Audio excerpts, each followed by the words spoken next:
우크라이나는 러시아의 옛날에 구소련 지역에 있던 나라인데 이제 93년도에 구소련에 있던 15개 나라가 독립하면서 그 CIS라고 하는 러시아 독립국가를 만들었습니다. 그래서 그 나라 안에 있는 그 국가 중에 하나가 우크라이나입니다.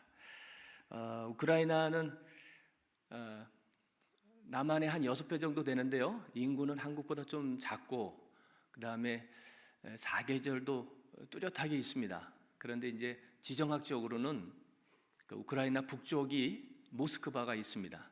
그래서 모스크바에 그 겨울에는 그 시베리아 성 기온이 차가우니까 내려와 가지고 영하 한 40도까지 이렇게 될 때가 있고요.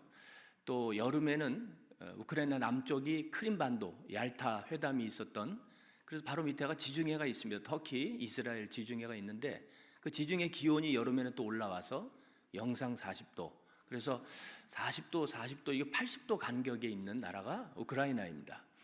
그리고 세계 3대 곡창지대 중에 하나인데요. 아주 땅이 비옥하고 참 농토가 잘 이렇게 개발되고 발달되어 있는 그런 나라인데 강우량은 한국보다 한 4분의 1밖에 되지는 않습니다. 그래서 그 대신 이제 눈이 좀 많이 오고요. 그 대신 이제 이 우크라이나 사람들이 심는 또 일하는 그런 농작물들은 엄청 싸요. 굉장히 싼데 나머지 뭐 종이라든지 옷이라든지 이런 건 거의 100% 다 수입에 의존해서 그렇게 이제 공산품 같은 것들은 그래서 비쌉니다. 지금 이제 대학 교수 월급이 한 35만 원, 40만 원 정도 이렇게 하고 있습니다. 그래도 좀 좋아졌어요. 한 100불 정도 더 올랐습니다.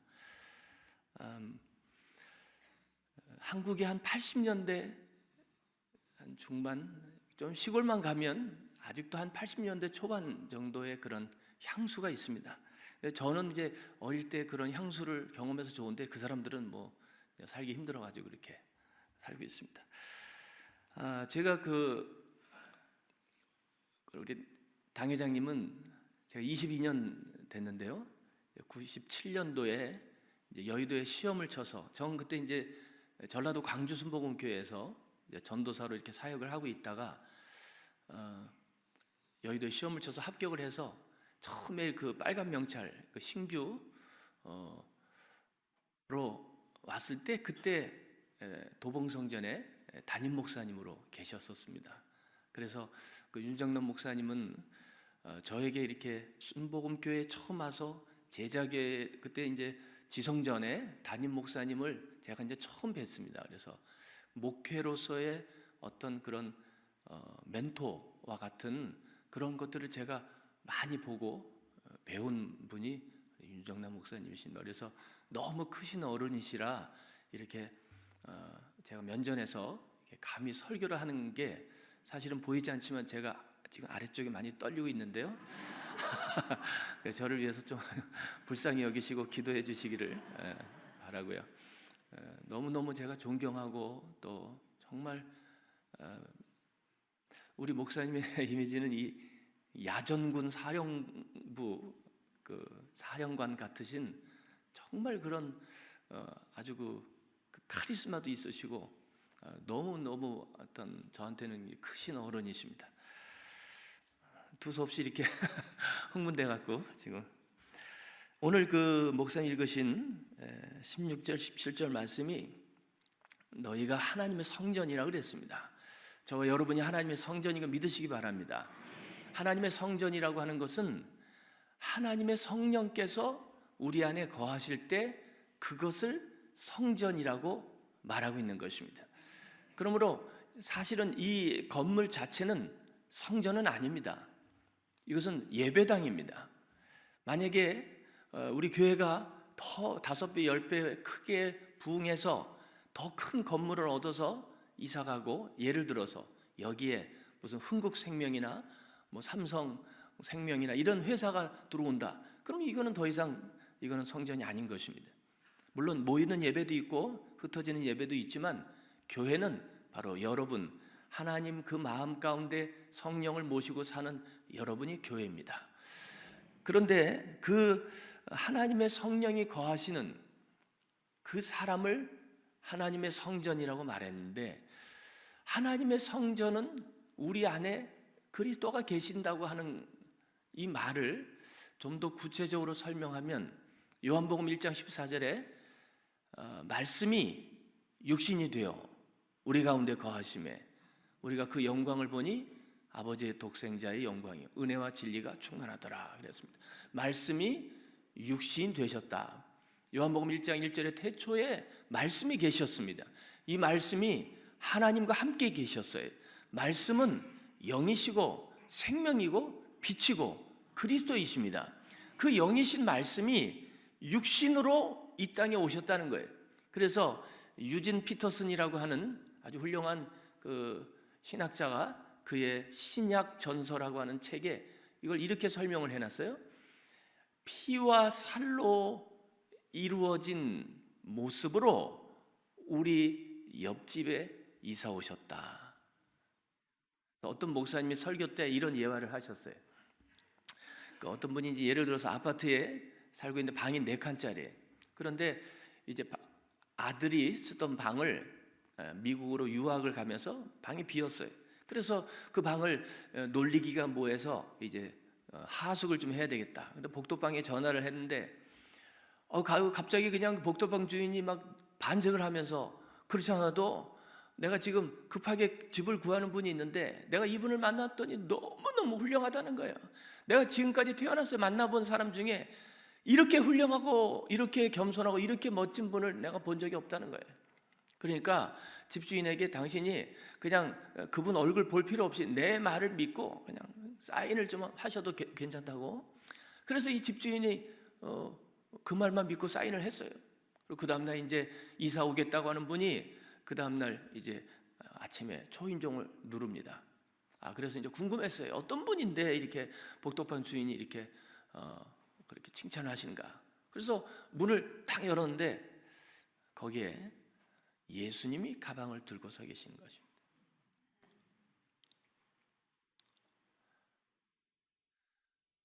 굉장히 조용하네요.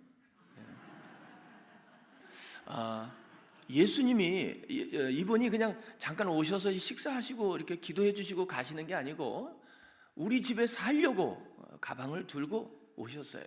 근데 그 집 주인이 순간 속으로 큰일 났다.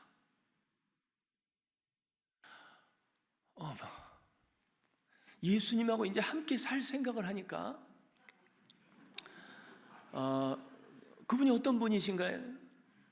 내 모든 앉고 일어서심을 다 알고 계시고 내 모든 일거수일투족을 다 보고 계시고, 사람은 외모를 보지만 그분은 내 마음의 생각까지도 다 보고 계시는데 이제 한 집에 살면서 응접실도 같이 쓰고 주방도 같이 쓰고 화장실도 같이 쓰고 아침에 어떻게 이제 생얼굴로 또 뵐 수도 있고 식탁에서 같이 식사를 할 수도 있고, 이제 그분 앞에서 모든 것을 다 투명하게 살아야 되는데 이제는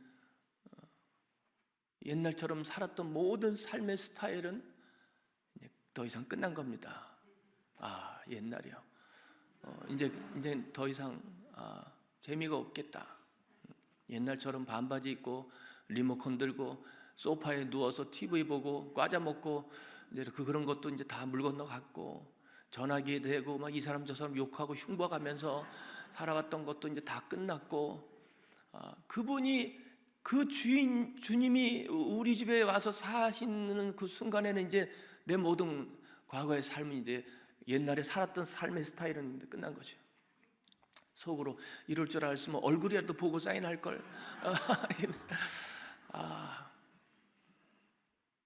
여러분 혹시 주님 사랑하십니까? 주님 사랑하세요? 여러분 남편보다 주님 사랑하십니까? 아내보다 주님 사랑하세요? 여러분 자녀보다 주님 사랑하십니까? 점점 아멘이 약해지죠, 그죠? 근데 사실 우리의 생명을 주고도 아깝지 않으실 분이 주님이시고, 이 세상 그 무엇과도 바꿀 수 없고 가장 소중하고 가장 사랑하는 분이 주님이시죠. 그렇게 사랑하는, 내 생명을 줘도 아깝지 않을 그 사랑하는 그분이 내 집에 살려고 가방 들고 서 계시는데, 이게 반가워야 되잖아요. 막 뛸 듯이 기뻐서 미친 듯이 뛰고 좋아하고 막 이렇게 해야 되는데, 큰일 났다. 이게 모순이죠, 모순. 그렇게 사랑하는 그분인데, 성전이라고 하는 그 개념이 처음 나온 게 어디냐면 구약의 출애굽기입니다. 출애굽기는 총 40장으로 되어 있고 구약에서는 구원론을 말하고 있습니다. 신약의 구원론은 로마서죠. 그런데 이 구약의 구원론에 출애굽기 40장의 구절을 보면 출애굽기 12장이 유월절 사건이 있습니다. 그 유월절 사건은 구원의 사건입니다. 어린 양 예수 그리스도의 피로, 어린 양의 피로 이스라엘을 건져내는, 그것이 그리스도의 보혈을 상징하는, 그래서 이 출애굽기 12장을 전후로 해서 구원 이전의 모습과 구원 이후의 모습을, 그리고 구원 이후에도 하나님이 홍해로 데려가시고 또 광야로 데려가시고 시내산에서 말씀 주시고 마지막엔 거기서 성막을 지으라고 말씀을 하시면서 출애굽기가 끝이 납니다.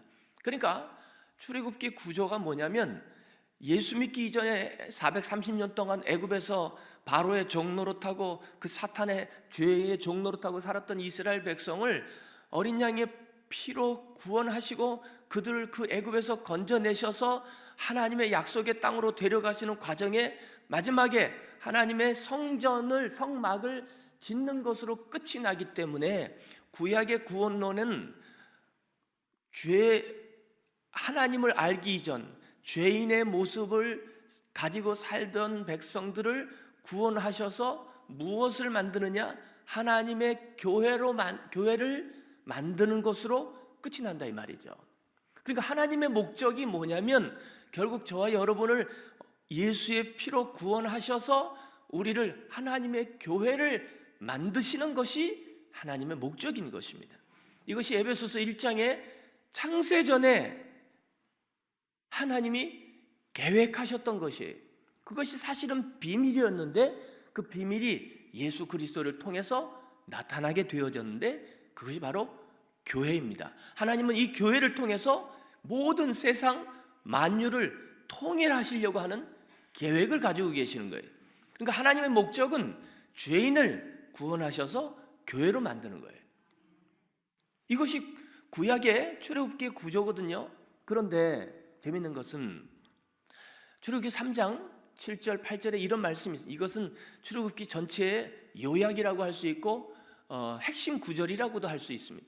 여호와께서 이르시되 내가 애굽에 있는 내 백성의 고통을 분명히 보고 그들의 감독자로 말미암아 부르짖음을 듣고 그 근심을 내가 알고 내가 내려가서 그들을 애굽인의 손에서 건져내고 그들을 그 땅에서 인도해서 아름답고 광대한 땅, 젖과 꿀이 흐르는 땅, 곧 가나안 족속, 헷 족속, 아모리 족속, 브리스 족속, 히위 족속, 여부수 족속의 지방에 데려가려 하노라. 이것은 가나안을, 약속의 땅 가나안을 상징하는 거예요. 그러니까 하나님의 목적은 그들을 애굽에서 건져내서 약속의 땅 가나안으로 데려가는 것이 하나님의 뜻이었습니다. 그런데 출애굽기 12장에 유월절 사건을 경험하고 13장에 바로 그들을 어디로 데려가냐면 홍해로 데려가셔서 홍해를 건너게 하신 다음에 그 다음에 간 곳이 어딘지 아세요? 광야입니다. 광야에서 몇 년을 보냈습니까? 40년을 보냈습니다. 그런데 그 광야가 얼마나 힘든 곳이냐 하면 이스라엘 백성이 애굽에 있을 때 너무너무 고통스러웠어요.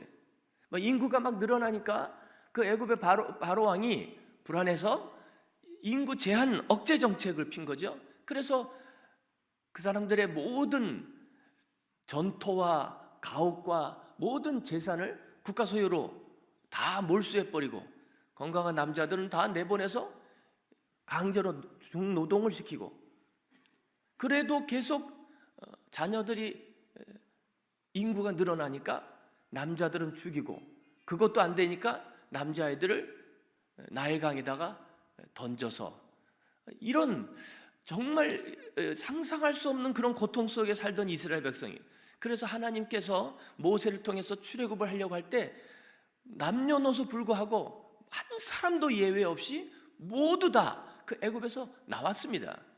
그만큼 고통스러운 곳이 애굽이었어요. 그런데 그 애굽을 나온 이스라엘 백성들이 광야에 있으면서 힘들 때마다, 어려울 때마다 그들이 계속 고백했던 말이 뭐냐면, 우리가 애굽에 있을 때가 좋았다, 이 말이에요. 광야가 얼마나 어렵고 힘든 곳이냐면, 그 힘들었던 그 애굽, 그곳이 그리울 만큼 힘든 곳이 바로 광야입니다. 누가복음 15장에 보면 탕자가 돌아왔을 때 아직도 상거가 먼데 기다리시는 아버지가 먼저 달려가서 그를 끌어안고 좋은 옷을 입혀주고 금가락지 끼워주고 살찐 송아지 잡아주고, 뭔가 고통당하고 고생했으니까 좋은 것으로 보상해 주시는 좋은 아버지의 모습을 볼 수 있어요. 그런데 이 출애굽기의 구조에서는 그 430년 동안을 고생했잖아요. 너무너무 고통스러운 시간을 보냈잖아요. 그러면 그들을 정말 약속의 땅 가나안으로 바로 데려가셔야, 그래야 좀 좋은 하나님 아버지의 모습을 볼 수 있을 거라고 생각했는데, 하나님은 그게 아니셨어요. 그들을 홍해로 데려가서 그리고 광야로, 그리고 광야에서 40년을 보내게 하셨다는 거죠. 왜 그렇게 하셨는가? 하나님 목적은 마지막에 성막을 만드는 것입니다. 근데 성막을 만들기 전에 반드시 거쳐야 할 것이 바로 광야였습니다. 광야는 왜 그렇게 힘든 것이냐면, 내가 죽는 곳이에요. 내가. 누가 죽는다고요? 내가 죽어요. 애굽에 있을 때 이스라엘 백성들의 왕이 누구였습니까? 바로였어요. 바로가 왕이에요. 바로를 위해서 충성했고 바로가 주는 양식을 먹고 살았습니다. 왜냐하면 말을 안 듣면 채찍이 맞고 뭐 음식도 안 주고 그러면 굶어 죽을 수도 있어요. 그러니까 내가 먹고 살기 위해서는 바로가 주는 양식을 먹어야 되고 바로를 위해서 충성을 해야 되는 거예요. 그런데 출애굽기 12장에 유월절 사건, 이건 구원의 사건 맞습니다. 구원 받고 이후에 출애굽을 할 때 그 홍해에서 하나님이 그 이스라엘 백성들의 옛 주인 노릇했던 바로와 그 군대와 모든 철병거 600승 모든 것들을 다 수장시켜 버려 죽여버렸어요. 할렐루야. 그러니까 여러분, 구원을 어디서 받아요? 애굽에서 받아요? 광야에서 받아요? 애굽에서 받았잖아요. 그러니까 거기서 유월절을 지켰죠. 그죠? 그러니까 애굽에서 구원을 받았어요. 구원을 받았다고 하는 말은 뭐냐면, 내 안의 삶에 나의 주인이 누구로 바뀌었다고요? 누구로 바뀌어요? 하나님. 누구로 바뀌어요? 내가 구원받았다는 건 하나님을 내 삶의 구주로, 예수님을 내 삶의 주인으로 모셔드리는 거죠. 맞아요? 그러면 출애굽기 12장에서 구원받았으니까 그들의 삶의 주인이 이제 누구로 바뀌었어요? 하나님. 그런데 출애굽을 했는데, 구원받았는데도 불구하고 출애굽을 하지 않고 계속 애굽에 살면 어떻게 되겠어요? 애굽에 살면서 그들이 안식일 날 하나님 전에 가서 예배 드릴 수 있을까요? 하나님 전에 가서 봉사할 수 있을까요? 하나님 앞에 헌물과 11조를 드릴 수 있을까요? 아무것도 할 수 없습니다. 바로가 가만 놔두질 않죠. 너희가 게으르다 더 많은 일을 시켜주고 더 많은 고통을 줄 수 있겠죠. 그러니까 우리가 예수 믿고 나서 왜 과거에 살았던, 옛날 예수 믿기 이전에 살았던 삶을 떠나야 되느냐 하면, 애굽에 살면 구원받아도 두 주인을 섬기고 사는 것입니다. 그러면 신앙생활을 온전히 할 수가 없고, 어쩌면 거기서 구원받았던 그 구원을 애굽에서 또 잃어버릴 수도 있습니다. 그러므로 예수 믿으면 즉시로 출애굽을 하셔야 되는 것입니다. 왜 7명만 하면 하신가요? 다시 말씀드릴게요. 예수 믿으면 즉시로 출애굽을 하셔야 됩니다. 여러분, 예수 믿기 이전의 삶, 예수 믿기 이전의 친구들, 예수 믿기 이전에 생활했던 패턴을 다 버려야 됩니다. 그 안에 있으면 하나님을 주인으로 섬기고 사는 게 어려워요. 그래서 이스라엘 백성이 출애굽을 할 때 출애굽을 해야, 그래야 그들의 과거에 왕 노릇하고 주인 노릇했던 그 바로를 하나님이 죽이시는 것입니다. 그걸 이스라엘 백성이 봤어요. 분명히 봤어요. 목격했어요. 그래서 출애굽기 14장에는 그것을 기뻐서 노래하고 모세도 그 누이 미리암도 여인들도 춤추고 찬양했어요. 여호와를 찬양하리, 그는 높고 영화로우시며 말과 그 탄 자들을 바다에 던졌다고 춤을 추고 노래했어요. 분명히 봤거든요. 그런데 광야로 딱 나왔을 때 바로가 죽은 것을 봤는데도 불구하고 그 광야에 나온 이스라엘 백성들의 그 마음 속에는 여전히 바로가 살아있는 것입니다. 여전히 삶에 대해서 두려워하고 염려하고 근심하고 걱정하고 의심하고,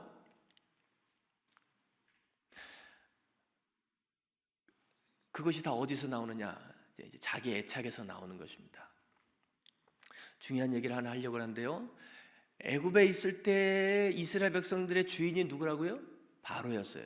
근데 거기에 질문합니다. 거기에 나가 있었을까요? 없었을까요? 뭐 시간 없으니까 있다고 얘기하세요. 그냥 있었습니다.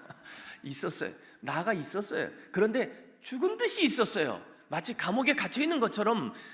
왜냐하면 그 애굽에서 내가 보기에 말이지, 내 생각에는, 그러면 바로 그냥 채찍 맞아 죽는 거죠. 종과 노예가 내가 어디 있습니까? 그냥 주인이 시키는 대로 하는 거죠. 그러니까 거기는 그 주인이, 바로가 너무너무 무섭기 때문에 내가 죽은 듯이 있었어요. 나는 아무것도 아니었어요. 그런데 홍해를 건너면서 그렇게 무서운 주인 노릇했던 바로를 하나님이 죽여버렸어요. 그런데 하나님은 영이시란 말이죠. 그리고 광야에 딱 나오니까 하나님이 왕이시고, 하나님이 전지전능 무소부지하시고 만왕의 왕이 되시고, 아멘이에요. 그런데 그분이 왕으로, 주인으로 우리 인생을 그렇게 책임지고 통치하셔야 되는데, 이 광야에 나오는 그 순간에 그 하나님을 대적할 만한 아주 무시무시한 존재가 서서히 살아나기 시작했다, 이 말이죠. 그게 누구라고요? 나. 하나님이 받으셔야 할 영광을 내가 받아버리고요, 하나님이 하셔야 할 일을 내가 결정해버리고요, 내 생각대로, 내 뜻대로, 내 주관대로, 내 고집대로, 자기 계획대로 그렇게 살아가게 되었다, 이 말이죠. 이 이 나를 정리하는 데 40년이 걸리는 거예요. 어떤 목사님이 그 선인장 옮겨 심는 법 말씀하셨는데, 혹시 선인장 옮겨 심는 방법 알고 계시나요? 자, 이것도 시간 없으니까 다 모른다고 하세요, 그냥. 선인장을요, 이렇게 선인장을 딱 뽑아가지고 바로 다른 화분에다가 넣고 물을 부으면요 100% 죽습니다. 왜 그러냐면 이 선인장은 고집이 엉캉 세요. 그래가지고 선인장을 딱 뽑았을 때 그 속에 딱딱하잖아요. 막 가시도 따갑고 살짝만 스쳐도 막 손에서 피가 나기도 하고 그 안에 물이 가득 차 있거든요. 그런데 그거를 옮겨 심으면, 다른 물을 주면 선인장은 절대로 다른 외부의 물을 받아들이질 않습니다. 그래서 그 안에 있는 물이 고여서 썩어서 다 죽어버려요. 그러면 이 선인장을 살리기 위해서는 어떻게 되느냐? 선인장을 뽑아서 한 5일이나 일주일 정도 이렇게 말립니다. 언제까지 말려요? 거반 죽을 때까지. 제가 우리 당회장 앞에서 재롱집도 이걸 3D로 보여드리면 처음에는 딱 뽑았을 때 빳빳하고 딱딱하고 그냥 가시도 있고, 그런데 한 5일 정도 말리면요 애가 그냥 시들시들해, 배추 절인 것처럼 이렇게. 그래서 이제 그 가시 있는데 되는데, 만약에 그때도 사실 그 가시가 살짝 따끔따끔하다, 그럼 어떻게 해요? 며칠 더 말려야 되죠, 며칠을. 그래서 나중에 가시조차도 물렁물렁해질 때, 그때 딱 심어서 물을 주면 그 물을 쫙 빨아들여서 100% 다 살아납니다. 하나님께서 430년 만에 이스라엘을 애굽에서 탁 뽑았어요. 근데 그 안에 애굽이 충만한 것입니다. 충만. 하나님은 그 애굽, 그 더러운 죄악된 세상의 그 문화, 문명, 그 애굽이 하나님의 약속의 땅으로 절대로 들어가는 것을 원하지 않습니다. 그래서 그것을 홍해에 가서 씻어서 광야에서 말려서 그래서 약속의 땅으로 데려가시는 거예요. 동의하시면 아멘 하시죠. 왜 그 나를 그렇게 정리하시려고 하냐면 목적은 교회인데 교회의 주인, 머리가 누구 되시냐면 예수님이십니다. 한번 따라하시죠. 교회의 머리는 예수님입니다. 한 번 더요. 교회의 머리는 예수님이십니다. 부처가 아닙니다. 사람이 아닙니다. 교회의 머리는 오직 그리스도 예수밖에 없습니다. 우리는 그의 몸을 구성하고 있는 존재들입니다. 그런데 이 몸이 머리의 명령을 받아서 움직일 때 그것이 건강한 몸이 되는 것입니다. 그런데 몸이 각자가 내가 살아있으면 어떻게 될까요? 여러분이 여기 교회에 와서 여러분이 여러분의 원하는 방식대로 여러분 스타일대로 예배 드린다면 어떻게 될까요? 교회가 하나 될 수 있을까요? 안 되는 것입니다. 교회의 주인, 교회의 머리, 교회의 대장은 오직 예수님이어야만 되는 것입니다. 거기에 내가 살면 하나님이 원하시는 우주적인 완전한 교회를 만들 수가 없는 것입니다. 그래서 나를 정리해야 되는 것입니다. 제가 우크라이나 처음 갔을 때 제가 45살에 처음 선교지를 떠났습니다. 그때 초등학교 4학년, 중학교 1학년, 중학교 3학년 다니는 세 아이의 학교를 다 잡채소를 내고 그리고 선교지를 나갔습니다. 그런데 막상 그 선교지에 가서 지금 이제 9년 정도 시간이 지났는데요. 선교지에 가보니까 이게 아이들 학교를 먼저 보내야 되는데 국제 학교가 없는 거예요. 한 630km 떨어진 수도에, 저희는 이제 수도에서 남쪽으로 한 630km 떨어진 시골에서 지금 목회를 하고 있는데요. 수도에는 국제 학교가 있는데 기숙사가 또 없어요. 그런데 그 앞에다가 아파트를 얻어서 해야 되는데 언어도 안 되고 교통도 너무 멀고, 그러니까 아이들을 거기에 셋을 보낼 수가 없는 거예요. 그래서 할 수 없이 그 현지에 있는 현지인 학교를 보냈는데, 이 학교의 스타일은 한국하고 좀 다릅니다. 11학년 제도로 되어 있고 수업이 끝나면 선생님이 움직이는 게 아니고 학생들이 수업이 끝나면 다 나가서 다른 교실, 그 다음 과목을 찾아서 나가는 거예요. 그런데 수업이 끝나면 우리 애들이 어느 교실을 찾아가야 되는지 모르는 거예요. 언어가 안 되니까 물어볼 수도 없고, 그래서 그냥 우두커니 학교 복도에서 이렇게 있다가 오고 있다가 몇 개월을 이제 그렇게 보냈죠. 근데 한 번은 우리 그 둘째 아들이 이제 중학교 1학년인데 1학년이었을 때 학교 복도에서 이렇게 앉아 있는데 이제 또 좀 짓궂은 녀석들이 있잖아요. 그러니까 막 연필도 집어 던지고 뭐 자기들끼리 가위바위보해서 막 머리에 와서 침도 뱉고, 한 번은 제 아내랑 집에 있는데 누가 막 문을 꽉 차고 와갖고 막 씩씩거리는 보니까 우리 아들이 머리에 가래침이 이제 떡이 돼갖고 왔어요. 그래 막 화가 막 올라와가지고 그 다음부터는 학교 가는 게 지옥 가는 것 같다 그러고 막 이제, 그래서 결국 제 아내랑 한 5개월 좀 정도 아이들 학교 보내다가 접었습니다. 도저히 안 되겠더라고요. 아이들 너무 스트레스 주고. 근데 이제 제가 사역하는 도시가 한 70만 명 사는 도시인데 한국 사람은 저희 부부하고 또 여자 선교사님 1명, 3명밖에 없어요. 그러니까 거기는 한국 사람이 들어올 이유가 없는 도시예요. 선교가 아니면 갈 이유가 없는 도시. 그러니까 뭐 홈스쿨링을 한다고 뭐 이렇게 뭐 숙제도 주고 뭐 하고, 그리고 아내랑 뭐 사역 나갔다가 오면 애들이 뭐 다 뒹굴고 있고 웹툰 보고 있고 게임하고 있고 만화 보고 있고, 그렇게 4년을 그렇게 보냈습니다. 이게 저한테는 이게 이제 아이들 교육 문제가, 애들이 이제 언어가 안 되잖아요. 언어가 안 되니까 친구가 없어요. 친구가 없으니까 밖에 나가질 않아요. 나가냐고 계속 집에 있는데 4학년, 중학교 1학년, 중학교 3학년, 제일 친구가 옆에 있어야 할 시기에 언어도 안 되죠. 음식이 또 이 슬라브족들은 돼지 비계를 또 많이 먹어요. 치즈, 버터, 지방, 유지방 이런 것들을 좀 많이 먹어요. 그래야 또 추운 겨울을 버티니까요. 그 음식 안 맞죠, 친구 없죠, 언어 안 되죠. 그러니까 애들이 셋이서 집에서 희한한 사춘기를 보내는데요. 어떻게 아무튼 다 말씀드릴 수는 없고, 근데 그때 또 마침 제 아내가 저하고 이제 27년 올해 이제 결혼 생활했는데요. 목소리가 좀 작아요. 좀 큰 소리도 안 내는 사람인데 한 번은 또 큰 소리를 또 내더라고요. 내면서 이제 50이 돼가면서 이제 갱년기가 오면서 우울증이 같이 와가지고 그냥 막 너무너무 막 죽고 싶다는 얘기도 하고 막 힘들다 그러고 막 이러니까 이게 저야 사명을 받아서 이제 왔으니까 할렐루야지만은 이 아내하고 자식들이 이렇게 희망을 잃어가는 모습을 볼 때 그게 참 저한테는 마음이 굉장히 좀 무거웠습니다.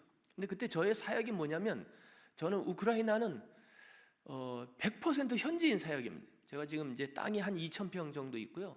거기에 이제 한 300평 정도 되는 2층 건물이 하나 있습니다. 아주 그 소비에트 시대 때 지어서 얼마나 더럽고 튼튼한지 아무튼 굉장히. 그런데 거기에서 이제 마약 재활 센터도 하고 또 우크라이나 순복음 영산 신학교도 하고 또 교회도 하고, 그래서 제가 신학교 학장, 교회 담임 목사, 센터장도 하고 청회장도 하고 혼자 북치고 장구치고 시골에서 다 하고 있습니다.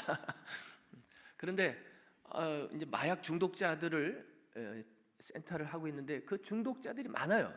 그러니까 중독자들이 오면 이 친구들이 이제 6개월 정도 이제 트레이닝을 합니다. 그래서 식전에 2시간씩 기도를 시켜요. 아침에 먹기 전에 2시간, 점심 전에 2시간, 이렇게 하루 6시간 기도시키고 6개월 동안에 이렇게 이제 성경 일독하고, 그 다음에 또 나가서 운동시키고 또 일하고 노동시키고, 아무튼 다른 생각 못하도록 6개월 동안 열심히 이렇게 이제 빡세게 훈련시키면 이 친구들이 많이 또 변화가 됩니다. 그럼 이제 의식이 돌아오고 또 자기 의지도 생기고, 그래서 이제 상담을 해서 이참에 너 이제 다시 세상에 나가서 하나님 잘 믿고 신앙생활 할래? 아니면 네가 마약 중독, 알코올 중독 이런 것으로 잃어버렸던 네 인생을 네가 하나님께 한번 드려보겠느냐? 그러면 하나님께 드리겠다고 하는 친구들이 있습니다. 근데 그런 친구들을 1년 동안 무보수로 교회에서 이제 봉사 사역을 시킵니다. 그래서 이제 청소도 시키고 경비도 시키고 또 예배 봉사도 시키고 화장실 청소도 시키고. 근데 그럴 때 이 친구들이 이제 좀 중간에 갑자기 감자를 사와야 된다 해서 돈 주면 도망가 버리고, 또 이빨이 아프다 치과 갔다 와야 된다 그래서 돈 주면 도망가 버리고, 수없이 배신을 당했는데 그래도 그 중에 남아 있는 친구들이 몇 명 있어요. 그런 친구들을 이제 싹수를 보는 거죠. 그래서 1년 지나면 다시 재상담하고 또 신앙 상담하고 성경 시험 보고 또 영어 시험도 간단히 보고 이렇게 해가지고 저희가 이제 운영하는 우크라이나 순복음 영산 신학교에 보내서 3년 동안 이제 신학교 훈련을 시킵니다. 그래서 지금까지 이제 제 전임 목사님도 아주 훌륭하게 사역을 하셨고, 그래서 현지인들 160명 정도가 지금 이제 졸업을 했고요. 그 중에 이제 39명을 현지인 이제 개척을 하라고 보냈어요. 보냈더니 그 중에 11명 정도가 나름대로 이렇게 이제 건물을 임대를 하든지 건물을 이제 저희가 좀 도와주고 이렇게 해서 사고, 그래가지고 작은 데는 8명, 16명, 큰 데는 60명, 또 120명 이렇게 목회를 이제 하고 있어요. 그 목회를 하는 11명의 목회자들을 모아서 우리가 이제 순복음 연합회를 만들었습니다. 그런데 이제 문제는 뭐냐면 이 한국 사람이 연합회 대표가 될 수가 없는 거예요. 그래서 이제 현지인을 시켜놨는데 이제 그때부터 이제 문제가 생겼습니다. 이 현지인이 그러니까 사람이 말이죠, 자리가 바뀌면 생각이 달라집니다. 이 초심을 잃지 않는다는 게 굉장히 중요합니다. 여러분 초심을 잃지 않기를 축복합니다. 이 보니까 이게 계산이 나오는 거죠. 선악과를 딱 먹고 나니까 눈이 밝아 선악을 알게 된 거예요. 이거 김 목사만 쫓아내면 이거 재산권 다 내 거 되겠네. 그래서 그때부터 4년 반 동안 저를 61번을 고소고발을 했습니다. 21번의 재판을 했고요. 경찰서에 3번 끌려가고 몇 시간씩 취조를 받고, 그거 다른 게 아니에요. 제가 경찰서에 갔더니 그 경찰이 이제 저한테 서류를 탁 던지면서 김 여기 봐봐. 보니까 우리 연합회 정관 복사본이, 그거 보니까 여기에 네 이름이 있나 찾아봐라. 여기에 너하고 무슨 연관이 있는 거 있으면 하나라도 찾아내. 그럼 내가 오늘 너를 집을 보낼 거야. 그런데 너는 지금 외국에서 온 사람이고 외부인이고, 너는 지금 남의 나라 와가지고 이 정관이 네 것도 아니고, 저 사람이 지금 정관 대표로 되어 있는데 네 것도 아닌 남의 정관을, 남의 나라 와서 왜 오리지널을 네가 가지고 있는 거야? 도장도 네가 가지고 있고, 너는 지금 남의 나라 와서 지금 이거 법을 어긴 거다 이 말이죠. 그래서 내가 지금 당장 너를 감옥에 3년 동안 집어넣고 아무튼 몇 시간씩 저를 그렇게 협박을 하고 막 취조를 하고, 이게 당장 주라는 거예요. 지금이라도 당장 경찰들 동원해서 너희 집에 들어가서 너희 집에 있는 금고를 부수고 이거를 다 가지고 올 수 있지만 네가 스스로 이 사람 주기를 바라는. 근데 그걸 줄 수가 없는 것은, 그걸 줘서 이 사람이 그 정관을 조금만 수정해서 도장 찍고 사인해 버리면 우리 순복음의 거의 20년 동안의 모든 선교 사역의 재장, 모든 걸 다 빼앗겨 버리는 거예요. 줄 수가 없죠. 그랬더니 막 몇 번을 저한테 이렇게 협박하더니 나중에는 와서 이렇게 얘기해. 저 사람도 올 때마다 자기한테 이렇게 막 뭐 뇌물도 주고 그러는데 너는 나한테 뭐 얼마를 줄래? 그래서 제가 나는 선교사고 목사고 이거를 뭐 뇌물로 내가 당신을 줄 수도 없고, 또 이것은 그리스도의 피로 세운 이건 교회이기 때문에 이렇게 협박을 받아서 뭐 뇌물을 주고 물밑 거래하듯이 이렇게 주고받을 성질의 것이 아니다. 우리도 연합회의가 있고 우리도 목회자들이 있기 때문에 우리들이 모여서 기도해서 만장일치로 다들 원한다면 내가 지금이라도 당장 저분한테 줄 수 있다. 그러나 이렇게 내가 협박을 받아서 난 줄 수 없다. 그랬더니 이 경찰이 하는 말이, 저 사람도 목사라는 걸 알고 있는데 너는 보니까 진짜 목사 같다는 거예요. 그러면서 저보러 집으로 가래요. 그래서 막 할렐루야 그러고 눈썹이 휘날리도록 집으로 왔죠. 근데 나중에 또 2년이 돼서 그분이 또 저희 교회도 또 잠깐 나오셨어요. 그런데 아무튼 그런데 그랬더니 이 현지인 목사가 그때부터 저의 우리 11명 목회자들을 한 사람 한 사람 막 불러다가 밥 먹이고 용돈 주고 해가면서 이제 꼬실라이제이션을 한 거예요. 응? 너 알지 이거? 여기 이게 지금 대표가 내가 되는데 저 김 목사 부부만 쫓아내면 이거 다 내 거 되는 거야. 그래 나 혼자 안 먹어, 너하고 같이 먹어. 이래가지고 11명이 나중에 다 한 통속이 돼가지고요, 거의 한 1년 동안을 저희 가정을 그렇게 힘들게 하는데요, 진짜 아주 그냥 아더매치유 아유 다 참 말씀을 못 드리고요. 아무튼 뭐 자동차 유리는 태반이고 유리창 깨고 칼로 막 타이어를 수십 번씩 찔러서 걸레를 만들어 놓고 뭐 아무튼 좀 그랬습니다. 그러니까 집에 가면은 애들이 막 이제 막 스트레스 받아서 막 소리 지르고 있고 막 공부도 안 되고 막 희망도 없고, 아내는 막 힘들고 막 죽겠다 그러고, 답답해서 교회 나가면 고소 고발 당해 있고 재판 걸려 있고 경찰서 끌려가고, 그 4년의 반의 시간을 제가 어떻게 보냈는지 모르겠어요. 근데 내가 이러려고 여기 선교 온 것도 아니고 막 너무 막 이게 스트레스를 받아가지고요, 처자식한테도 미안하고. 그래서 제가 그때 막 진짜 핸드폰 보면서 제발 내가 이 어떤 장로님 좀 빽 있는 목사님 우리 윤정남 목사님한테 제발 카톡이라도 보내서, 아니 그냥 다른데 어디라도 좋으니까 뭐 저를 그냥 제발 여기서만 좀 빼주셨으면 좋겠다. 하루에도 수십 번씩 너무너무 고통스러워서요, 견딜 수가 없었어요. 근데 그때 하나님이 저한테 마음에 이런 생각 주셔요. 너는 힘들면 나를 찾아야지 왜 자꾸 사람을 찾고 있냐. 그것 때문에 제가 얼마나 울었는지 몰라요. 회개하고요. 네, 그래서 아내하고도 막 싸우기도 하고, 막 집에 가면 막 소리가 큰 소리가 나오고, 그러다가 이건 아니다. 내가 이러려고 여기 온 것도 아니고, 처음에 여기 나올 때는 그래도 이거 김용만 목사 보내놨더니 참 잘하고 있네, 이런 소리 막 듣게 해드리고 싶고 정말 열심히 하고 싶었는데 이 막 그 모든 게 다 무너져 버리는 거예요. 그래서 제가 이제 막 며칠 몇 날을 울면서 막 당회장님께 이제 사표를 이제 썼어요. 막 울면서. 근데 그때 아내가 저를 딱 잡았어요.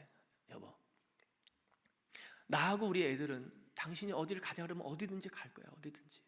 그런데 지금 당신이 이렇게 흥분되어 있고 감정으로 격해 있는 이런 상황에서 내리는 그 결정에 나와 우리 애들의 운명을 걸 수는 없어. 당신이 정말 목사하고 선교사라면 딱 한 번만 금식해. 금식하고 나서 기도하고 결정하면 어디든지 내가 따라갈 거야. 그래서 그 말에 속아서 제가 21일을 금식을 아유, 금식하는 동안에 얼마나 힘들고 짜증나고 배고프고 막 승질나고 기도도 안 나오고요. 근데 금식이 끝났는데 제 아내가 또 그러는 거예요. 그래도 이왕 시작한 금식이니까 마지막 보호식도 21일을 온전히 하라는 거예요. 그래서 그 보호식을 하다가 제가 주님을 다시 만났습니다. 근데 하나님께 가서 환경이 변한 건 없었어요. 한 6개월 이상을 얼마나 울었는지 모릅니다. 이거 아세요? 이거 40cm? 이거 아세요? 이거 감기 걸릴 때 흘리는 콧물은 잘 끊어집니다. 근데 회개할 때 흘리는 콧물은 이거 안 끊어져요. 이게 40cm 이거. 그럼 이게 40cm. 여러분 이거 별거 아닌 것 같아도 이거 한 10번만 하잖아요. 세상이 달라 보입니다. 세상이. 사람들이 이뻐 보이고요. 모든 게 다 행복해 보이고요. 걱정이 없어져 버려요. 40cm. 오늘 이 아침에 40cm 역사가 일어나기를 축복합니다. 그 이후에 하나님이 일사천리로 모든 문제들을 해결하셨어요. 그런데 제가 지금 드리고 싶은 말씀이 뭐냐면 그때 하나님이 저에게 주신 말씀이에요. 영만아, 내가 네 속에 내 집을 짓고 싶다. 성전. 여우도 굴이 있고 공중의 새도 자기 둥지가 있는데 인자가 머리 둘 곳이 없다. 나는 저 하늘나라에 내 집이 있는데 이 땅엔 내 집이 없다. 내가 네 속에 내 집을 짓고 싶다. 제가요, 진짜 예수님이 아니 어디 가실 데가 없어서 저 같은 사람 속에 들어오시겠다고 그러시겠어요? 그분이 만약에 부산에 오신다면 어떻게 될까요? 별 7개짜리 초호화 아파트에 초호화 호텔에다가 VVIP로 모셔갖고 1년 내내 최고급 특별 서비스로 모셔도 부족할 뿐인데 뭐가 아쉬워서 저처럼 이렇게 더럽고 추악한 이 몸뚱아리 속에 이 마음 속에 들어오시겠다 그러니까 감당할 수가 없는 거예요. 너무 막 그냥 죄송하고 부끄럽고 저를 왜 그렇게 하셨느냐? 저를 교회를 삼아야 되는데 제 속에 내가 너무 많았습니다. 모든 선교를 내가 하려고 했습니다. 내가 하고 싶었습니다. 나를 드러내고 싶었어요. 여의도에서 또 우리 이영호 목사님에게 용만이가 너무 잘하고 있다는 막 이런 걸 막 보여주고 싶었어요. 하나님이 철저하게 깨트리셨어요. 너는 아니야. 단 하루도 내가 없이는 너는 살 수 없어. 나를 떠나서 넌 아무것도 아니야. 그거를 4년 반 동안 아주 처절하게 저를 가르쳐 주셨어요. 사랑하는 여러분, 여러분이 하나님의 성전이 맞으신가요? 하나님의 성령이 여러분 마음속에 계십니까? 그분이 여러분 마음속에 계셔야 여러분이 하나님의 성전이 되는 것입니다. 우리가 미워하고 원망하고 분노하고 거짓말하고 불평불만하고 누구를 욕하고 뒤에서 조종하고 왜 이런 거 하면 안 되느냐? 그 모든 게 다 마음에서 나옵니다. 마음에서. 근데 우리가 하나님의 성령께서 우리 마음에 계시기 때문에 우리가 성전입니다. 근데 그 다음 달에 10節이렇게 말합니다. 누구든지 하나님의 성전을 더럽히면 하나님이 그 사람을 멸하시리라. 성전을 더럽힌다는 말이 뭡니까? 결국 우리 마음을 더럽히는 거예요. 우리 마음을 더럽힐 때 하나님의 성령께서 그 사람을 멸하신다고 말씀합니다. 왜냐하면 하나님의 성전은 거룩하니 너희도 그러하니라. 우리 속에 그리스도 외에 다른 것을 주인으로 삼으면 안 되는 것입니다. 내가 주인이 돼서도 안 되고 그 어떤 것도 그 어떤 이단도 그 어떤 이단의 사상도 그리스도의 이상으로 높아져서는 안 되는 것입니다. 그분만이 오직 그분만이 내 삶의 주인이 되셔야 되는 것입니다. 내 안에는 그 어떤 선한 것이 없습니다. 어떤 의로운 것도 없습니다. 나는 철저히 부패하고 더러운 죄인일 뿐입니다. 오직 나의 의는 그리스도이십니다. 그분만이 내 삶의 주인이십니다. 그러할 때 내가 그분 앞에 성전으로 살 수 있는 것입니다. 여러분이 하나님의 성전입니다.